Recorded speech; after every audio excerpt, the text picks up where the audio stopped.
the Haftarah is about Hannah and her sister wife Penina, Pearl. So I'm going to get to that. This time of year is a time of spiritual tune-up. It's when it's our new year, but it's really the beginning of our year.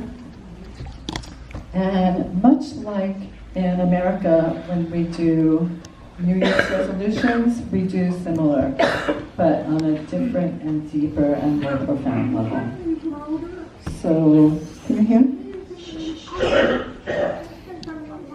So, we have a process called teshuvah, where we review our year and do a cheshbon hanefesh, where we do a soul accounting of all the things that we did wonderfully and pat ourselves on the back, and all the things that we really could do better, and think about how in the next year we can do better. And we have a slichot practice, the forgiveness practice, where we not only ask forgiveness of people around us, our family and our friends, we also grant forgiveness. And is Anna Holub here? She was here last night.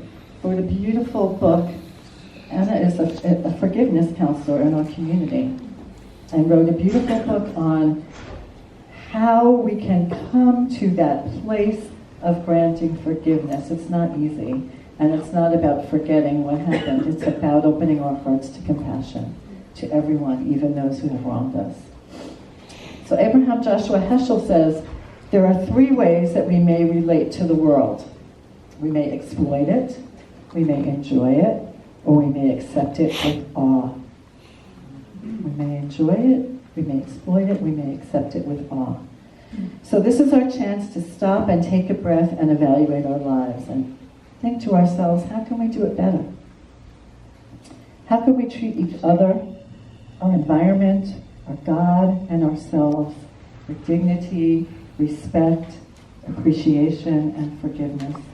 So forgiveness is not just about others, it's about ourselves. Because sometimes we're really hard on ourselves. And how can we increase the state of awe in our lives? So, like Devorah, I was on a silent retreat, hermitage, for 6 days last week. And it was something that I had never done before, and I was really curious about. And I prepared for it. I wanted to do it before the high holidays as preparation for my soul, in addition to the cooking, which is also good. And in other traditions have silence practices. We know about the Buddhist tradition of Vipassana and how the Benedictine monks take a vow of silence. We don't usually think of Jews and silence together. We're quite a wordy people.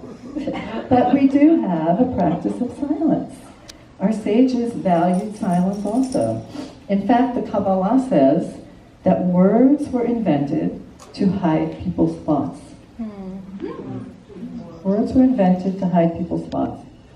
And King David, who it's believed that King David also had a very strong silent practice because the thread of silence runs through Tehillim.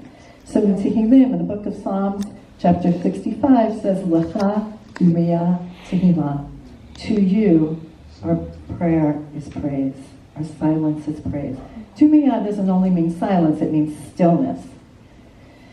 You say that again in Hebrew? We say that phrase. Lecha Dumia Tehillah. We should make I think there is a chant out of that. Lecha Dumia Tehillah. To you, our silence is praise. There's also in chapter 46 of the Psalms, Harpu u'te'u ki anochi Elohim. Be still and know that I am God. Be still and know that I am God. And in the book of Kings, the first king, Melachim Aleph, Elijah says, God is not in the ruach, in the wind. God is not in the ra'ash, in the noise. God is not in the ish, in the fire. Where is God? And what we usually say is the still small voice, the kol d'mama daka. Reb Zalman translates kol d'mama daka as the sound of subtle stillness. That's where God is, in the sound of subtle stillness. And in the babies' faces absolutely beautiful milty back there. That is definitely God. Welcome, God. So when Eliyahu cleared out the static in his brain, he was able to receive revelation. So did Moshe. Moshe needed 40 days of silence on the mountain before he could receive the ultimate revelation of Torah. Moshe was up there by himself. Actually, that's what a hermitage is. He's by himself. So I thought, at least I could clear out some static in my brain, and then who knows what would come through. So I spoke with some of my Buddhist friends and rabbi friends who had been in or had led retreats.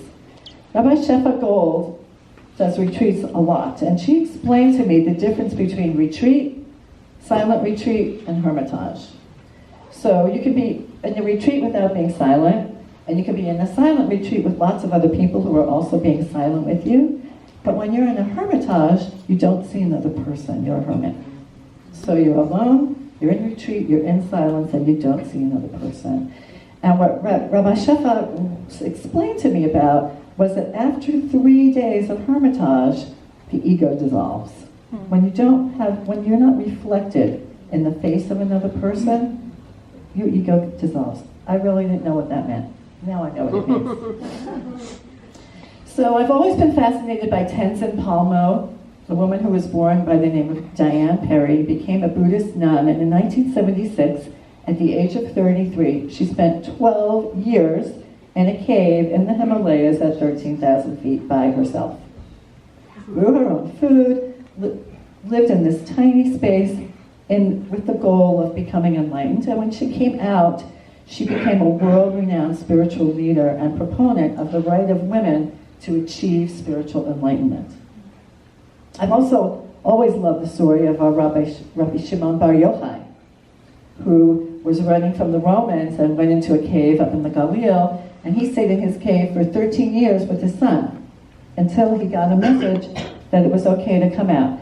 And when he came out, wherever he gazed, caught on fire. He was so powerful that he would look at something and it would just erupt into flames. Like, oh my goodness, gotta go back in my cave. So I went back in the cave for another year to learn how to harness that power. And later he was responsible for the transmission of the Zohar, the books of the Kabbalah. And we know that when Aharon's 2 sons died, it says in the Torah, Vayidom Aharon. Aharon was still and silent. There were no words. And even in our time, when Megan McCain, John McCain's daughter, eulogized her father, she called him a man of stoic silence. So, what is the power of silence? I knew that I really couldn't understand it without experiencing it. So this was my kavanah. I wanted the freedom to spend hours in the woods in meditation. I hoped to more deeply connect with God, and through the sound of subtle stillness, to be able to hear the still small voice within. I found a beautiful quote from Marge Piercy in a book called The Art of the Blessing of the Day. When I speak to you on Yom Kippur, I'm going to read the whole poem, but the very end of the poem says, "Let silence still us, so you may show us your shining, and we can, out of the stillness, rise and praise." Let silence still us, so you may show us your shining, and we can, out of the stillness, rise and praise. It's beautiful. So I sat in the woods, and the first 5 days, the air was clear, the skies were blue, it was just beautiful. And I love being with my trees. I love being with the trees. So I sat and I watched the sun travel across the sky, and I noticed how everything glowed in a special way in the early morning light. And again, as the sun was setting, everything seemed to be on fire, just beautiful. I connected with the animals. The same deer came by every evening. We recognized each other. I noticed the birds returning to their nests as the sun was setting. And I remember that the Zohar says that in Mashiach time, everyone will understand the language of the birds and the trees. I was getting there a little bit. The bats and the stars came out together.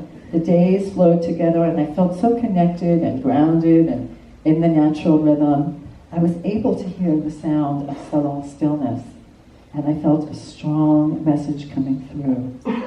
It is perfect. It is all perfect. And I still carry that with me. One of the holy books I brought with me into the woods was the book of Samuel. I wanted to bond with Channah and better understand her story, the way that you bonded with Isaac. I wanted to just sit with Channah for a few days in quiet and see if I could grok her a little bit better. Channah was an introvert. She didn't say very much. But even so, when she was challenged by the high priest, she was able to speak up to power. But she was quiet. And inside, all the time that she was being quiet, this beautiful poetry was happening. And when I finish my talk, I'm going to read the poem, the song that Channah sang. But I just want to tell you the story of Channah, so far, briefly. And it's the book of Samuel, chapter 1.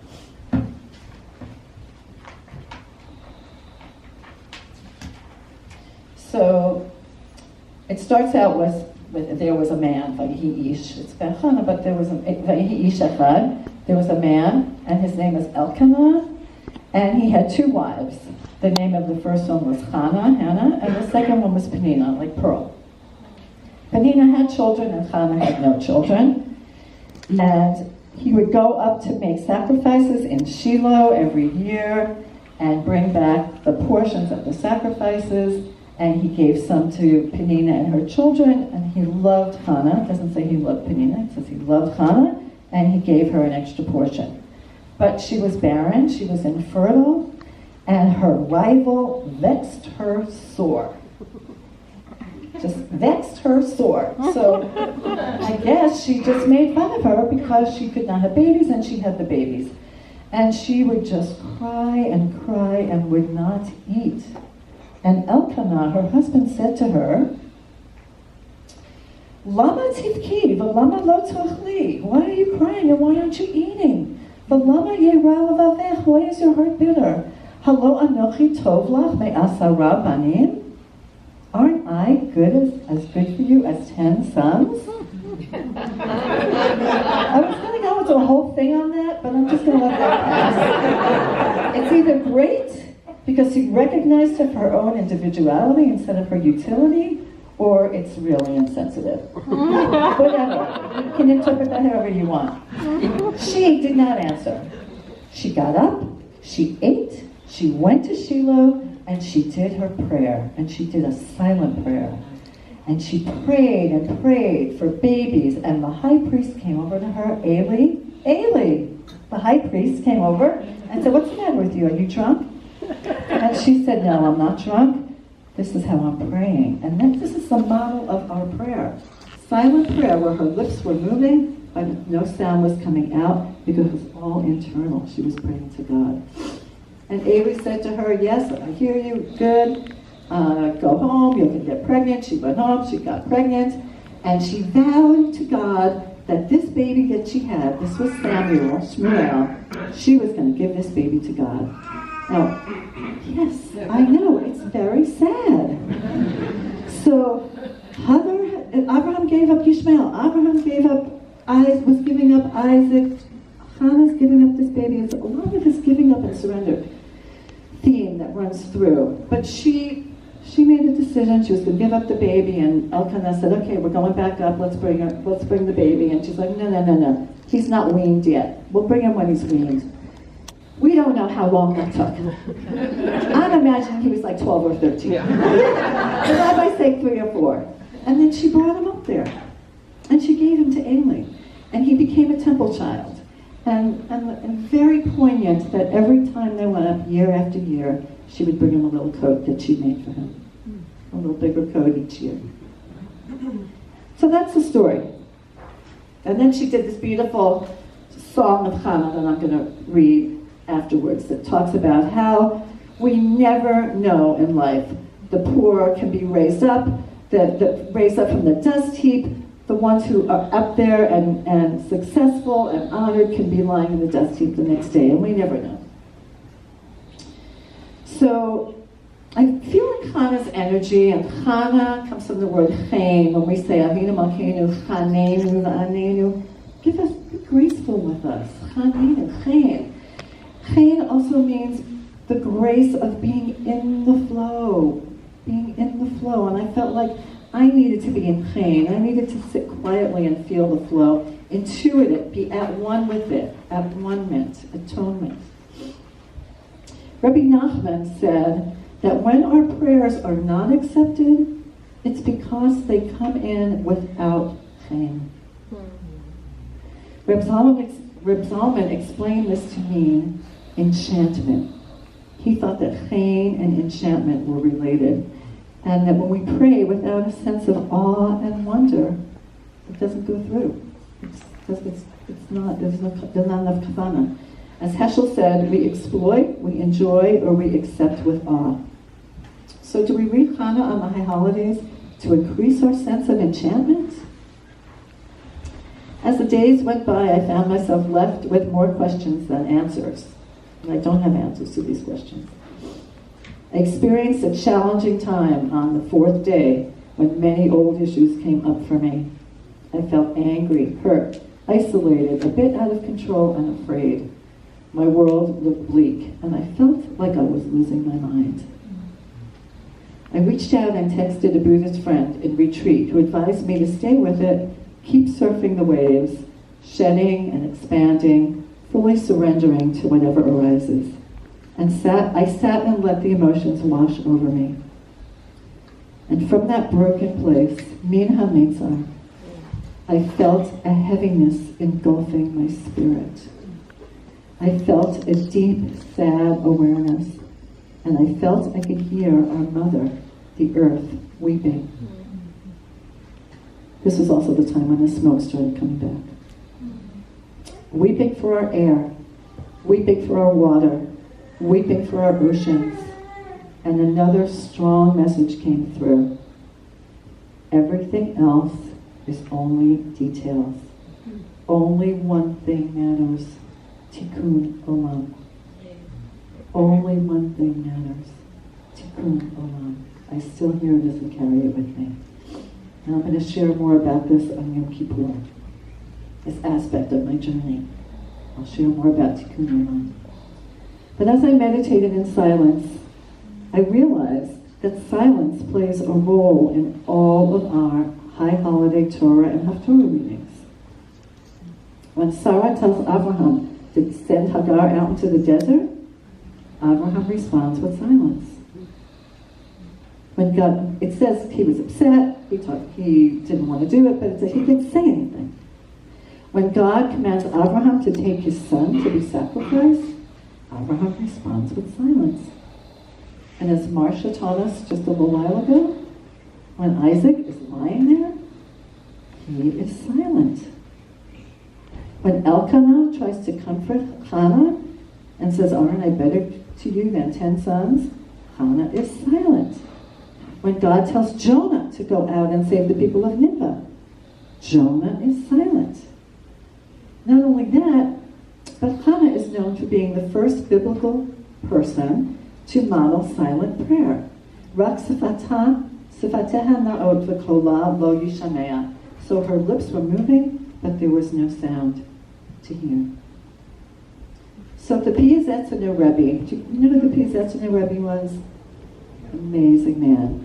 Very big, well-published rabbi before the Holocaust, was imprisoned in the Warsaw Ghetto, died there, but he was there for 3 years, and for 3 years gave a drash every Friday for Shabbat.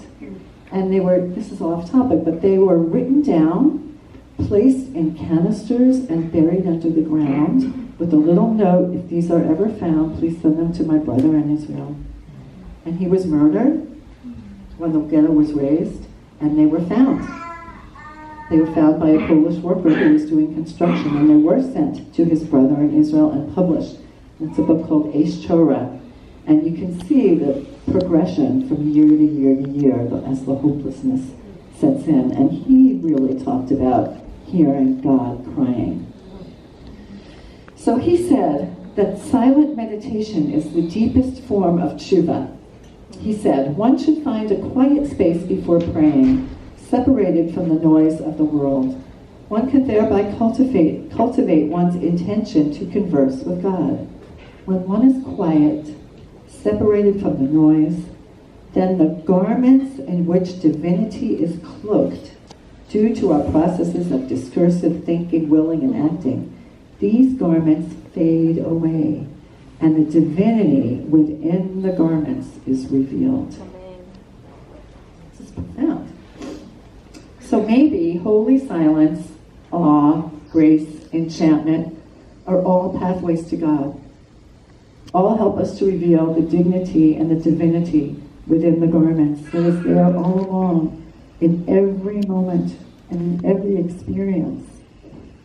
And maybe in our silence, we can awaken to hearing and responding to God's cries, God's grief, and the cries of our beautiful little planet. So may the Holy One bless us all with a year of sweetness and joy and good health and song, with the courage to speak truth to power, with the ability to see everything with a deep sense of awe, the blessing of silence and the sound of subtle stillness, and the conviction to help in the restoration of the health of our Mother, the Earth. Amen. Shana Tova.